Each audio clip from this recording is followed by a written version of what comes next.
बरे गोरुहरू बाछा गोरुहरू एकै ठाउँमा बाँध्यो भने भिड्छ जुत्छ मर्छ भनेर हाम्रा बाबुबाजेहरूले बिचमा बारेर अलि टाढा टाढा अलग अलि बलियो किलो गराएर चाहिँ बाँध्ने चलन हुन्थ्यो। ट्याक्कै त्यस्तै मिल्ने अहिले नेपालको राजनीतिक स्थितिका चाहिँ बरे गोरुहरू पूर्वबाट हर्क साम्पाङ, काठमाडौँ पेरिफेरीबाट कुलमान घिसिङ र अलि तराई चितवन लगायतका चाहिँ अलि ठुल्ठुला सहरबाट चाहिँ रवि लामिछाने एक आपसमा भिडेको भिडै छन्। यस्तो पाराले त्यो राजनीतिको बुढा गोरुहरू काङ्ग्रेस एमाले माओवादीसँग कहिले भिडेर सक्ने? आफै भिड्यो भने आफै मर्ने हो कि? अनि आखिर चाहिँ जित कसको? त्यही बुढा गोरुको हो कि होइन?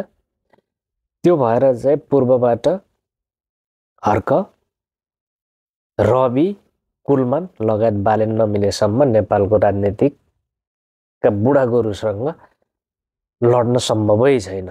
एक आपसमा मिल्यो भने सम्भावना हुन्छ। चुनाव नजिकै छ। आज हाम्रो तराईबाट रवि फेरि अर्को बरे गोरु, राजनीतिको बरे गोरु बाघ बनेर चाहिँ गर्जिने अरे।